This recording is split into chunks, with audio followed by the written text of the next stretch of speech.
Fala pessoal do Física em Movimento, tudo bem? Eu sou o Gustavo e na aula de hoje nós vamos falar sobre como são classificados os ossos do corpo humano. Se você não lembra ou está com dificuldade para entender como que classificam os ossos do corpo humano, já dê um like nesse vídeo. Também, se você não está inscrito no canal, já aproveita, se inscreva, ative as notificações para os vídeos chegarem em primeira mão para você. Além disso, se você ainda não segue a nossa página no Instagram, aproveita, vai lá, Física em Movimento _BR, já comece a seguir para ficar por dentro de todas as novidades que estamos lançando lá no Instagram, ok?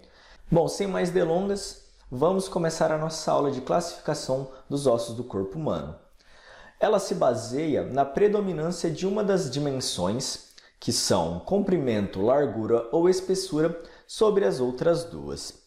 Vamos entender melhor. Então, os ossos podem ser classificados principalmente como ossos longos, curtos, planos ou laminares.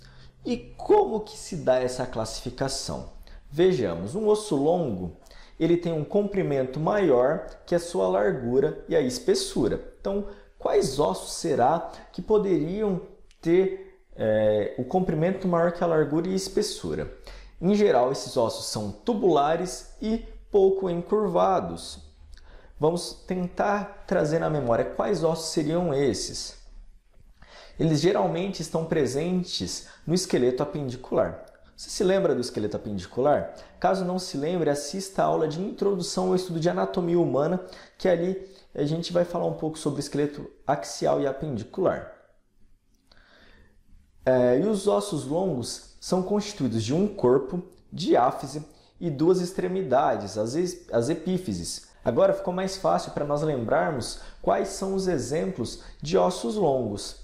Os ossos longos, nós temos o fêmur, que é o maior osso em comprimento do nosso corpo, tíbia, fíbula, rádio, ulna, húmero, metacarpos, metatarsos e falanges. Esses são exemplos de ossos que têm o comprimento maior que a largura e a espessura. Os ossos longos possuem a diáfise, que é a parte longa do osso, é uma haste, que é essa que está demarcada com vermelho nessa imagem.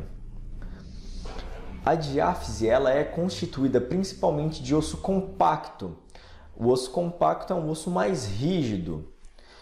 E além disso, na diáfise possui o canal medular, onde são abrigadas as células da medula óssea, como células vermelhas, brancas e plaquetas. É dessa região que é retirada para fazer transplante de medula óssea.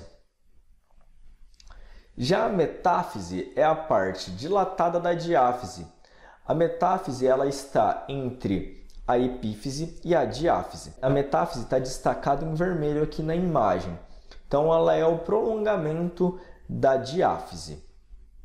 E a epífise é a parte mais distal. Assim como a metáfise, nós temos a epífise proximal e a epífise distal. Elas são as partes mais largas do osso longo, porque são partes articulares. Além disso, possui uma fina camada de osso compacto que reveste o osso esponjoso, porque o osso esponjoso é o maior constituinte dessa região da epífise. E é recoberto por cartilagem, porque está na região articular.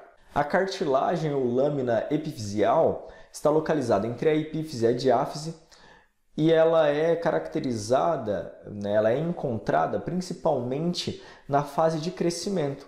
A linha epifisária é essa pequena lâmina que nós temos na região de epífise. Ali é uma região que tem cartilagem e conforme o adolescente, a criança, ela vai crescendo, vai diminuindo esse espaço de cartilagem que vai virando osso. E a sinostose é o mecanismo que se dá pela fusão da diáfise e epífise no osso do adulto. Então, conforme a pessoa vai crescendo, vai sendo depositado cálcio nessa região e há a fusão dessa região de cartilagem formando somente osso compacto. Vejamos a diferença entre o osso infantil e o osso de um adulto. Entre a epífise e a diáfise, nós temos a cartilagem de crescimento numa criança, no osso infantil. E quando a pessoa vira adulta, perde-se essa cartilagem de crescimento por esse mecanismo chamado de sinostose. Na imagem da radiografia, nós temos que nos atentar muito e saber a idade da pessoa, porque muitas vezes quando nós batemos um olho nessa radiografia, num primeiro momento, podemos achar que é uma fratura, mas não, é uma marcação da epífise de crescimento na tíbia e na fíbula. Os ossos curtos são aqueles que têm o comprimento igual à largura e à espessura. Eles têm o formato aproximado de um cubo. Além disso, é composto de osso esponjoso que é recoberto por uma fina camada de osso compacto. Exemplos disso são os ossos do tarso e ossos do carpo, que eles têm basicamente o mesmo comprimento, largura e espessura. Já os ossos planos ou laminares possuem o comprimento e a largura maiores que a espessura, ou seja, é um osso fino. Esses ossos planos ou laminares possuem funções de proteção. Eles são finos, compostos por duas lâminas paralelas de ossos compactos, com uma camada de osso esponjoso entre elas. É como se nós tivéssemos osso esponjoso, osso compacto, osso compacto. Exemplos de ossos planos ou laminares, nós temos os ossos do crânio, a escápula e os ossos do quadril, como nesse caso o osso inominado, que é a junção do ilho, isquio e pubis. Nós temos algumas outras classificações de ossos, como os ossos irregulares, que ele tem formas diferentes, morfologia distinta e uma quantidade variável entre osso esponjoso e osso compacto. Geralmente são ossos que têm muitos acidentes ósseos. Exemplos são o osso temporal, que tem um formato um tanto quanto particular, e as vértebras, que têm vários acidentes ósseos em um formato bem particular. Tem uma morfologia bem complexa as vértebras, porque elas têm o corpo, têm os processos transversos, espinhosos, pedículo, lâmina, enfim. São ossos que são totalmente irregulares. Também nós temos os ossos pneumáticos. Pneumáticos porque eles são ocos, eles apresentam uma ou mais cavidades que são denominadas de seios. Nisso nós já conseguimos imaginar quais ossos podem ter seios. Só lembrarmos dos seios paranasais como exemplo. Esses ossos geralmente são revestidos de mucosa e contêm ar, por isso que tem esse nome de pneumático.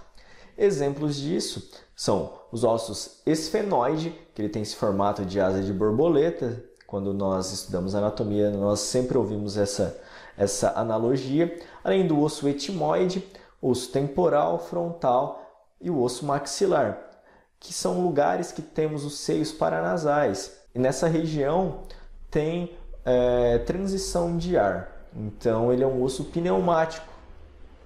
Já os ossos sesamoides são aqueles que são desenvolvidos no interior de tendões para proteger esses tendões dos desgastes excessivos. Eles podem variar de tamanho e número de pessoa para pessoa. Um exemplo clássico de osso sesamoide é o nosso maior osso sesamoide do corpo, que é a patela, que ela está dentro do tendão do músculo quadríceps. Outros exemplos são os ossos sesamoides do pé, que eles estão localizados na região da cabeça do primeiro metatarso. Pessoal, espero que vocês tenham gostado dessa aula de classificação dos ossos do corpo humano. Acompanhe as aulas de anatomia do nosso canal, tem a playlist aqui para vocês conferirem. Se você ainda não está inscrito no canal, já se inscreva, dê um curtir nesse vídeo e também siga a nossa página no Instagram, Física em Movimento _BR.